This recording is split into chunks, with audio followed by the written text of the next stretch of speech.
r/NoSleep. Posted by u/Roblox_is_good. Never wander 15 feet from campfire. You never know what's out there. My name will be referred to as K, but I am 22 years old, male, and up to a few hours ago me and my friends were all laughing and having fun on our camping trip. The people on this trip will be referred to as E, 23F, J, 20M, B, 22M, and C, 19M.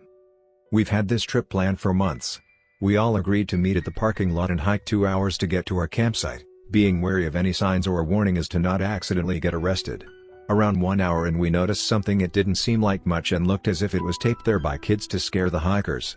We hadn't bothered to read it, but I recall it was very weird looking. It had a darkish gray outline and was completely black, and it looked like a hostage note. Finally, after around 2.5-ish hours we had arrived at our campsite only to realize B had forgotten his tent in his trunk, so we only had 2 tents. Me and E shared a tent mainly cause the tent was too small to fit more than 2 people, and also we had known each other since middle school, and also we both had girlfriends. After finally getting unpacked, I took the stainless steel axe I had brought out of its cover so I could go chop some firewood. After an hour or so of chopping logs, I saw it again, the same note as before. I had just assumed I backtracked, but after looking around for a good few seconds it became apparent that this wasn't the same part I saw the note. It was exactly the same as before, darkish gray outline, full black center. I still couldn't be bothered to read it. Fucking kids, I muttered, but as I said that the wind picked up, which I took as my cue to take what I could and get back. I arrived back at around sunset. No one was at camp, but as I was placing the firewood in the pit I heard a splash somewhere to my right. I ventured through the thick greenery of the woods and saw the edge of a cliff and my friends at the bottom of it in the water below. "Come on, K," B yelled from below. I quickly stripped down to my underwear and ran at full force and jumped. After I jumped in, we stayed in that little pond for hours, but when we were leaving I heard a little plop in the water. I turned around. I swore I saw something in the water, but I had just brushed it off as my imagination, as it was late and I was exhausted from chopping firewood. We ended up cooking some marshmallows while telling ghost stories. "K, you good, man?" C asked. "You seem a little shaken up." I sighed. "Well, remember that paper we saw in the woods?" They nodded. "I saw it again in the woods while chopping firewood." He looked up. "Now that you mention it." She trailed off. "I also saw the note, but it was while I was just exploring the campsite." We all felt a little spooked, so we ended up getting in our tents and sleeping. Dawn had just broke when I got up to the sound of rustling near our campfire. I got up to check and I saw the same fucking note attached to the tree near our campfire. "What the fuck?" I audibly gasped. This time I decided to read the goddamn thing. Never wander 15 feet from campfire. You never know what's out there. I knew it was those messed up kids, but in the distance I saw a shadow moving through the leaves and greenery. "J, B, C?" I called out. It was a manly shadow, but all of them responded from the tent.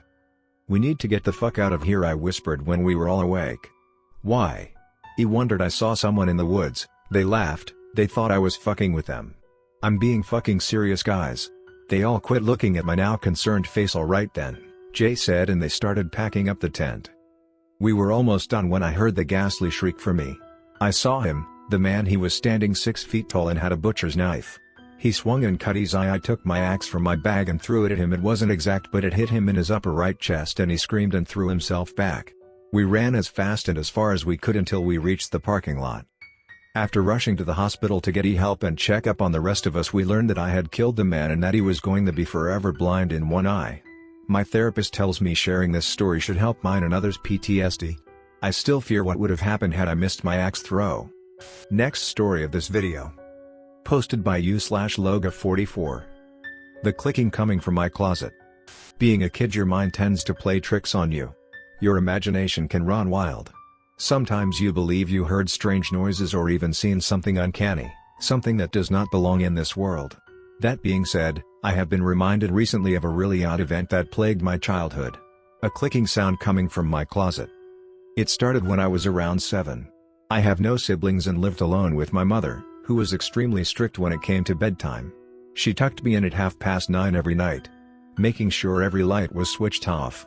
I would revive a kiss on the forehead for following her routine and be left alone to sleep. This was nothing new. I had been doing this over and over, ever since I grew consciousness. But this night was different. My room was quite small, my bed taking up more than a quarter of my room and a TV that sat in front of me. The window that was never shut hovered to the right of me and the closet stood straight to the left next to my door. It was an ordinary closet, nothing strange, spooky or unusual about it. Plain oak wood colored it and my cloths and shoes were packed tightly in. Boxes of toys filled the roof of the closet, making it extremely claustrophobic.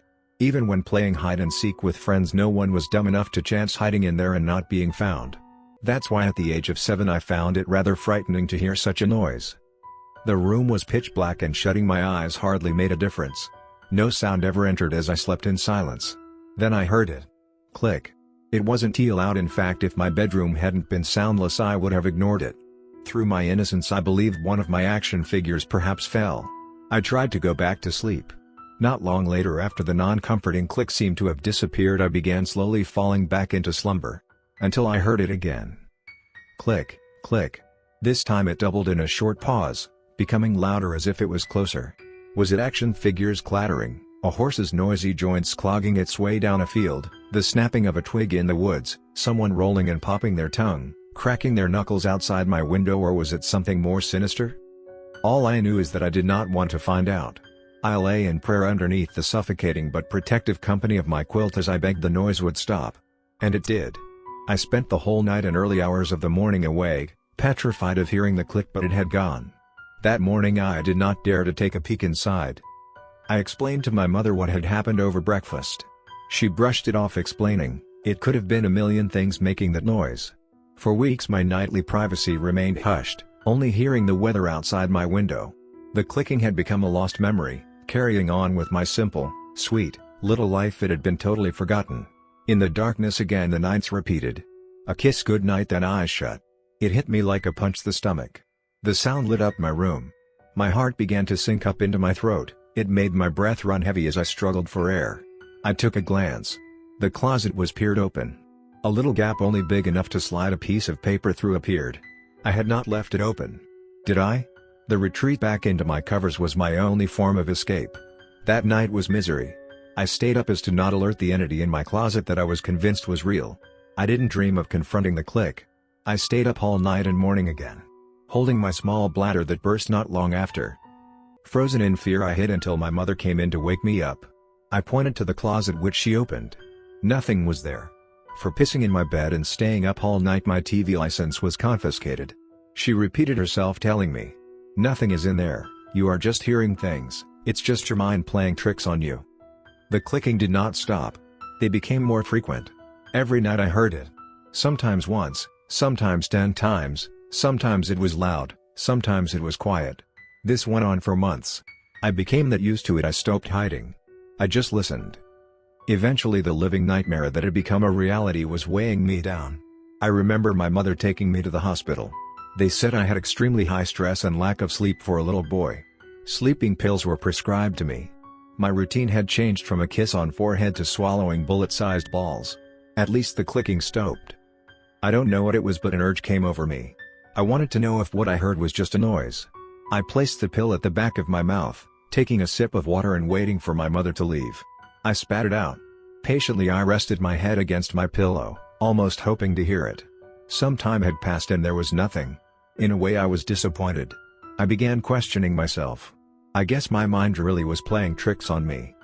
At that moment, I heard it. Not a click but a squeak. The squeak of my closet door being pushed open.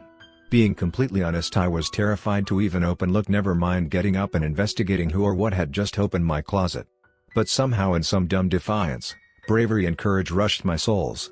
The darkness surrounded me, my closet resembling a black hole. Nothing but a void of emptiness. By the time my feet touched the carpeted floor, my body was uncontrollably shaking. Slowly and carefully I tiptoed across the soft ground. I made it. The door, which was already half opened, began squeaking again. The noise was agonizing, like chalk being scraped across a blackboard. This sent me stumbling back, nearly falling in fright. The unknown had terrorized me for too long. I need to know what was clicking in my closet. I entered. Click. A flash struck my face, leaving me blinded. My vision remained blurred as I heard heavy footsteps pass me by. After my eyes began to clear, I switched on the lights. The rustling must have triggered my mother to come rushing and holding a metallic bat. She grabbed me in an embracing hug. During this I could see my window completely wide open. Behind me my mother noticed something else. Most of my clothes, shoes and toys were missing. She reached in the closet. It was a photo. I told you there was clicking in my closet. You are probably wondering why I decided to share a disturbing part of my childhood with random people online.